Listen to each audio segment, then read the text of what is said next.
We live in a community, whether you want it to be whatever neighborhood you happen to be in, or Auckland, or New Zealand, or the world. But we're part of a community. And as part of this formulation of this community, we've established a number of rules, a number of norms, and a number of duties that we agreed to abide by.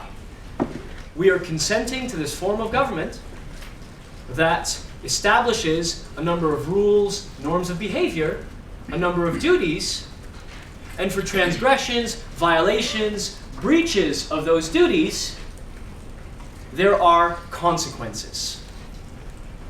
And this is where the criminal justice system comes in. Harm, offense, immorality. What are some of the complexities? Some groups of people might consider it to be harmful, whereas others might not because of cultural differences. Okay, so there's a cultural difference as to whether or not the act itself is harmful. There are different types of harm. Different types of harm. We've got social harm, material harm, physical harm, emotional harm, reputation. Let's deal with the easiest one first. All right, so all acts that cause physical harm are prohibited. Does the harm need to be long-lasting? Does it need to leave a scar? So it becomes a little more complex.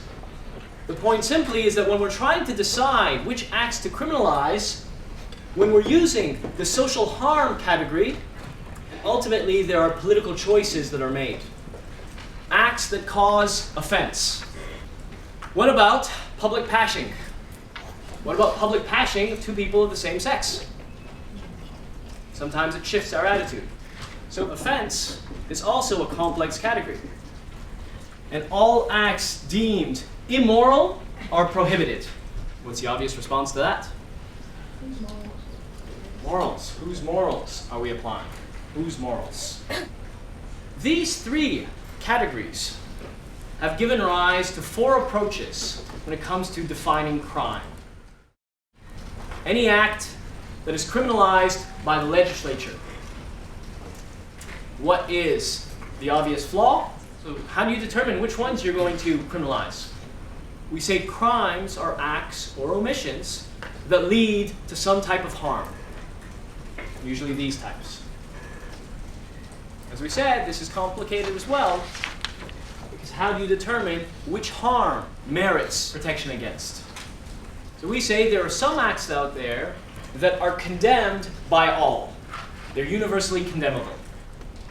Murder, an obvious one. But even that falls apart pretty quickly. What about the death penalty? What about killing in times of war? Is that something that's permissible? All violations of human rights are crimes. But the human rights approach quickly falls apart as well. Within the Universal Declaration of Human Rights, we see that everyone has a right to food, to housing, to work, to healthcare, to education.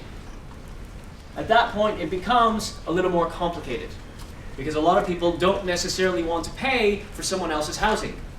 So even the human rights approach falls apart, which is why we have to draw upon all of these different approaches in trying to craft a Crimes Act.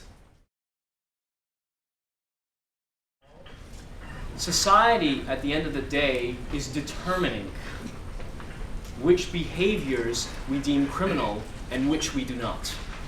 So there is no hardcore category of criminal behavior. So even when you take something as straightforward as murder, that one quickly unravels as soon as you place it in a particular situation. So the recognition of crime is socially defined. What this means is that if crime is socially defined, a different political climate will bring about legal change. So as society changes, our definition of what is criminal and what is not changes as well. The media today is by far the most important institution in determining what we regard as criminal and what we do not. The media tend to focus on street crime, random violence, muggings, rape, murder. These are random acts of violence. And the implication, when the media focuses on these random acts of violence, is that because of their randomness, this could happen to you.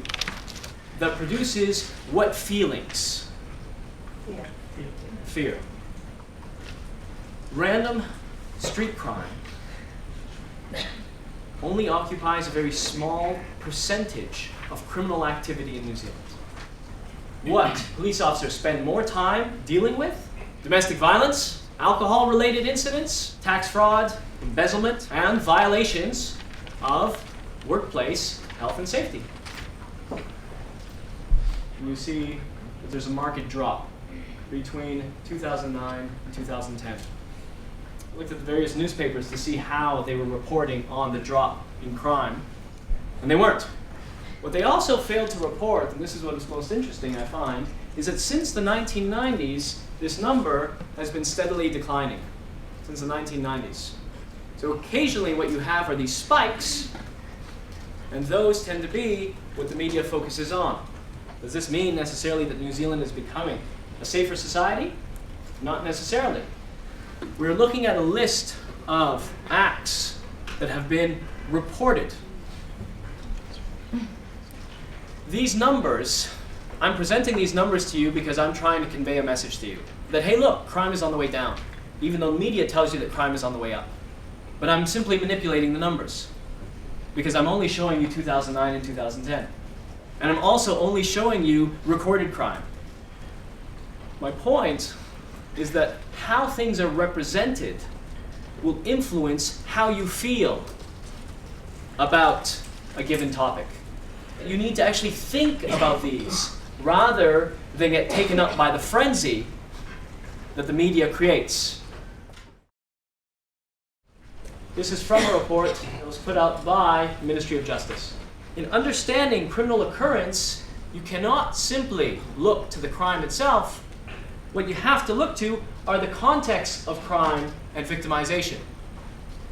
And we have to look at the individual, and sex, and age, and ethnicity, and literacy, and mental and physical health, and labor market engagement. Does this person have a job or not? Does this person have the potential of getting a job? Does this person have an education? Can this person read? Then we look to family. What kind of a family do they live in? What kind of a support? What kind of support do they enjoy? And then we look at society. What neighborhood have they grown up in? If you grew up in Mangere, chances are you had a very different childhood from growing up in Kohimarama. Is that going to influence your outlook on life? Well, yes, inevitably it is. And the Ministry of Justice recognizes this. Economic conditions. Are you poor? Are you middle class?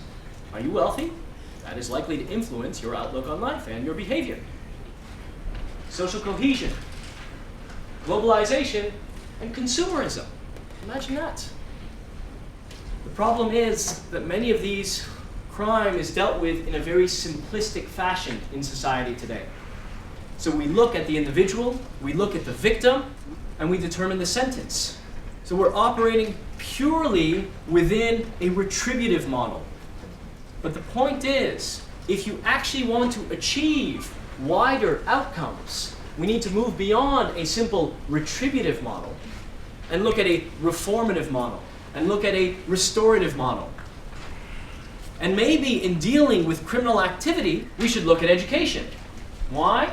There is a direct correlation between criminal activity and level of education. A direct correlation. So, the more educated people are, the less likely they are to engage in crime. So, what some societies, such as the Scandinavian countries, have done as a way to reduce crime has been to make education more accessible. That has been their approach. Their criminal justice approach, build more schools. So not build more prisons, build more schools. The strategy differs because of the perception, how we perceive the behavior. In Sweden, we're looking at it as a context of society. This is a consequence of this person's social conditions. In New Zealand, we tend to focus on individual behavior. What I'm simply saying is that to understand criminality, to understand behavior that transgresses the norms and rules that we all allegedly agreed to,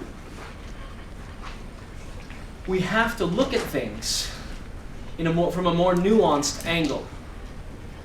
It's not enough to take a simplistic approach of more prisons, of longer sentences, harsher punishments.